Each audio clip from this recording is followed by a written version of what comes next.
계피를 먹으면 당뇨를 예방하고 치료할 수 있을까요? 이미 많은 연구에서 계피를 복용한 사람들이 그렇지 않은 사람에 비해 식후 혈당은 물론 공복 혈당까지 감소했다는 결과를 발표했는데요. 계피 속에 들어있는 다양한 항산화 성분 때문이라고 합니다. 하지만 잘못된 방법으로 드시면 오히려 우리의 생명을 위협하는 독이 될 수 있는데요. 어떻게 드셔야 몸에 해로운 작용은 피하고 당뇨는 물론 다른 여러 가지 질환으로부터 우리 몸을 더 건강하게 지켜줄 수 있는지 알아보겠습니다. 당뇨는 국민병이라고 불릴 만큼 많은 사람들이 앓고 있는 질병인데요. 대한당뇨병학회에서 발표한 자료에 의하면 65세 이상 성인 가운데 10명 중 3명은 당뇨병을 앓고 있고 2명 중 1명은 당뇨 전 단계로 밝혀져 10명 가운데 6명은 당뇨의 위험에 빠져 있는 상태입니다. 당뇨는 고혈압, 심근경색, 뇌졸중, 치매, 암 같은 만성질환의 원인이 되기 때문에 더욱 심각한 질병인데요. 하지만 건강한 생활 습관으로 당뇨를 극복할 수 있습니다. 오늘은 당뇨 예방과 치료에 도움이 되는 방법과 만성질환에 대한 계피의 효능, 그리고 계피와 함께 드시면 보약되는 음식 3가지, 그리고 독이 되는 경우 2가지에 대해서 알아보도록 하겠습니다. 영상 끝까지 시청하셔서 당뇨도 극복하시고 보다 더 건강한 생활 하시길 진심으로 바라겠습니다. 당뇨병은 1형 당뇨병과 2형 당뇨병으로 구분되는데요. 1형 당뇨병은 췌장에서 인슐린을 전혀 생산하지 못하는 병이고요. 2형 당뇨는 췌장에서 인슐린이 충분히 분비되지 않거나 인슐린에 대한 세포 반응성이 감소하는 인슐린 저항성으로 생기는 병입니다.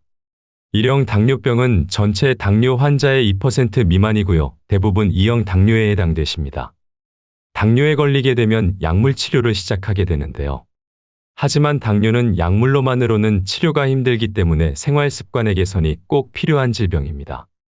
그 첫 번째는 매일 혈당을 체크하는 것인데요. 당뇨에 걸리신 분들 처음에는 매일같이 잘 측정하시다 어느 정도 시간이 흐르면 귀찮기도 해서 잘 안 하시게 되잖아요. 하지만 혈당 체크는 꼭 하셔야 합니다. 그냥 당 수치만 체크하시는 게 아니라 또 체크를 해야 하는 게 있는데요. 그래야 제대로 된 혈당 관리를 하실 수 있습니다. 당뇨에 걸리신 분들뿐만 아니라 당뇨 전 단계이신 분도 꼭 하셔야 하는데요. 달력에 공복 혈당을 기록하고 관찰하는 것입니다. 매일 아침 기상 후 5분 이내에 공복 혈당을 측정하시고 달력에 기록하시면 되는데요. 추가로 전날 저녁 식사 시간과 메뉴 그리고 수면 시간과 특이사항을 적어주시면 됩니다. 이때 공복 혈당이 평소보다 높거나 낮았다면 예상되는 이유를 찾아서 체크해주세요. 사람마다 체질과 환경이 틀리기 때문에 혈당에 미치는 영향이 다 다릅니다. 이렇게 꾸준하게 기록하고 관리하시면 자신만의 혈당 변화에 대한 원인을 발견할 수 있고 그에 따라 생활 습관을 고쳐가시면 혈당 관리가 더욱 쉬워집니다. 예를 들면 특정 음식을 섭취했을 때, 혹은 취침 시간이 늦어 수면 시간이 부족했을 때, 아니면 저녁 식사를 너무 늦게 했을 경우처럼 어떤 경우에 공복 혈당이 평소와 다르게 많이 올라갔는지 확인하시고 거기에 맞는 식습관이나 생활 패턴을 조절함으로써 혈당을 보다 효율적으로 관리하실 수 있습니다. 두 번째는 운동인데요. 당뇨 환자분들 운동 꾸준히 하라는 말씀 많이 들으시죠? 제가 혈당 관리에 보다 더 도움이 되는 운동 방법을 알려드리겠습니다. 운동을 하게 되면 근육이 포도당을 에너지원으로 사용하기 때문에 혈당 수치를 낮추는 데 많은 도움이 되고요. 규칙적인 운동은 혈압을 낮추고 콜레스테롤 수치를 개선시켜주기 때문에 심혈관 질환에 취약한 당뇨병 환자에게 많은 도움이 됩니다. 그런데 어떻게 운동을 해야 당뇨에 효과적인 운동이 될까요? 보편적으로 알려진 운동 방법은 하루 30분 이상 약간 호흡이 가쁠 정도의 유산소 운동과 일주일에 2에서 3회 정도 근력 운동을 권하고 있습니다. 추가적으로 더 좋은 운동 방법을 알려드리자면 유산소 운동의 경우 식후에 10분씩 걷는 것이 하루 한 번 30분을 걷는 것보다 혈당 조절 효과가 상당히 크다는 연구 결과가 있었습니다. 특히 저녁 식사 후 10분 걷게 되면 혈당이 22%나 낮았다고 하는데요. 평소 저녁 식사 후 10분 정도는 꼭 걸어주시면 좋겠습니다. 그리고 근력 운동은 가급적 큰 근육 위주의 운동이 혈당 관리에 더 유리한데요. 우리 몸의 큰 근육은 대부분 하체에 있기 때문에 스쿼트나 실내 자전거, 계단 오르기 같은 운동을 하시는 것이 더욱 좋습니다. 세 번째는 수면입니다. 수면 시간이 부족하게 되면 인슐린 저항성이 증가하게 되고 혈당 조절 능력이 떨어지기 때문에 양질의 숙면을 취하시는 게 정말 중요한데요. 그러면 어떤 수면 습관이 좋을까요? 우선 취침 시간은 10시에서 11시 사이로 하시는 게 좋고요. 수면 시간은 7시간 정도는 주무셔야 합니다. 11시에 주무셨다면 최소 6시까지는 주무시고 일어나시는 게 좋은데요. 왜 10시에서 11시 사이에 주무시는 게 좋은가는 영국의 한 대학 연구진에 의해 밝혀졌는데요. 9만 명에 가까운 남녀를 대상으로 한 연구에서 이 시간대에 주무시는 게 심혈관 질환 발생률이 가장 낮았다는 연구 결과가 있었습니다. 그리고 1시 이후에 취침하는 경우에는 당뇨병 위험률이 4배 이상 증가했다고 하니까요. 꼭 참고하시길 바랍니다. 그리고 불면증이나 수면장애에 시달리시는 분들은 밤에 잠을 잘못 잤다는 생각에 몸을 뒤척이면서도 아침 늦게까지 누워있으려는 경향이 있으신데요. 이렇게 되면 수면에 악순환이 생기게 됩니다. 정해진 시간에 잠자리에 드시고 정해진 시간에 일어나시는 규칙적인 습관을 들이셔야 합니다. 주무시기 전 최소 3시간 전에는 음식 섭취를 금하셔야 하는데요. 섭취한 음식이 다소화된 후에 잠을 청하시는 것이 중요합니다. 특히 카페인이 함유된 커피, 홍차, 콜라 같은 음식이나 술을 드시면 안 되는데요.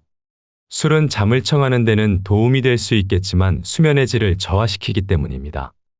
그리고 침실은 최대한 어둡게 하는 게 좋은데요. 밤에 주위가 어두워지면 뇌에서 수면을 돕는 호르몬인 멜라토닌이 분비가 됩니다.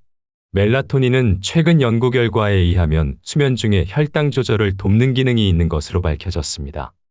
늦게까지 불빛에 노출돼 있거나 주무실 때 침실이 환하게 되면 멜라토닌 분비가 줄어들어 수면에도 방해가 되고 혈당 조절에도 안 좋은 영향을 주게 됩니다. 네 번째로 식습관을 개선해야 하는데요.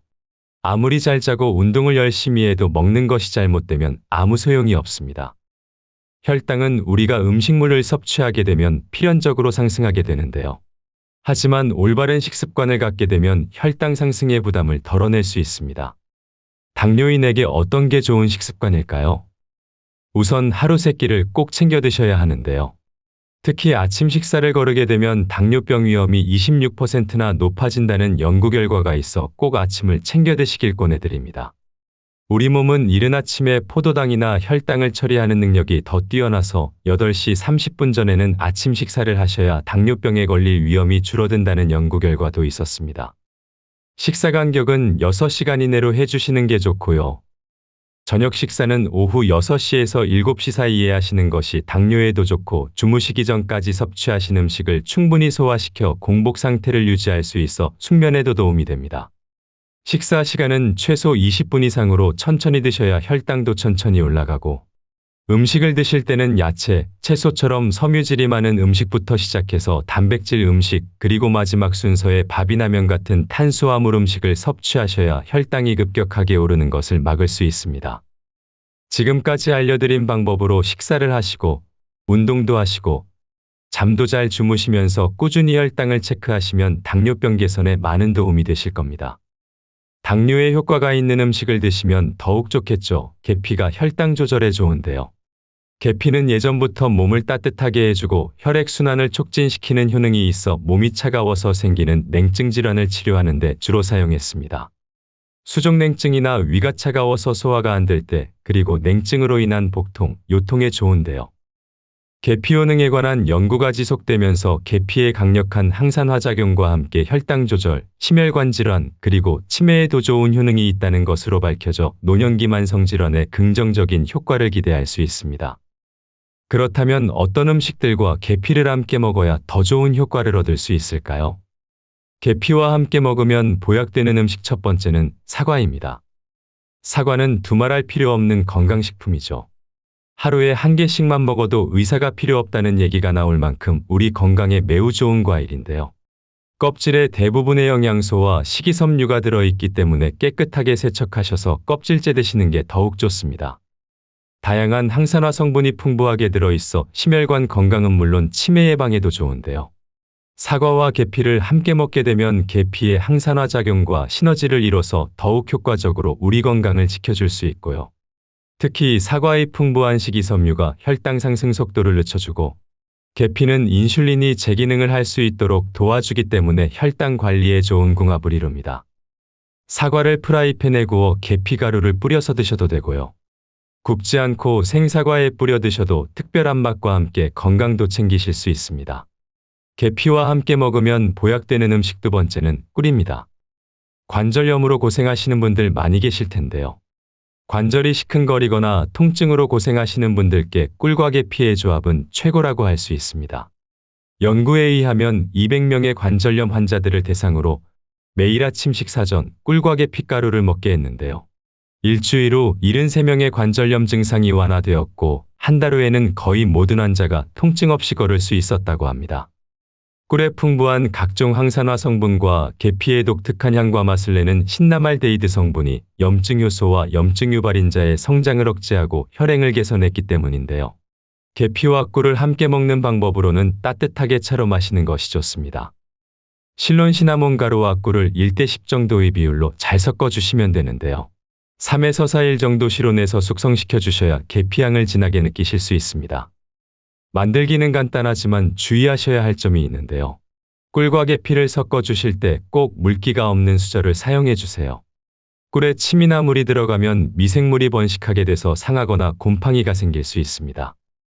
그리고 쇠로 된 수저를 사용하면 꿀의 영양 성분이 파괴되기 때문에 꼭 나무 수저를 사용해야 한다는 말도 있지만 전혀 과학적으로 근거가 없는 말이기 때문에 집에 나무 수저가 없다고 하더라도 평소 사용하시던 수저를 그대로 쓰셔도 됩니다. 더군다나 요즘 수저는 스테인리스이기 때문에 아무런 문제가 없습니다. 드실 때는 한 티스푼 정도를 미지근하거나 따뜻한 물에 타서 드시는 게 좋은데요. 뜨거운 물은 꿀에 들어있는 효소를 파괴하기 때문입니다. 계피와 함께 먹으면 보약되는 음식 세 번째는 우유입니다. 우유는 완전 식품이라고 불릴 만큼 다양한 영양소를 균형 있게 함유하고 있는데요.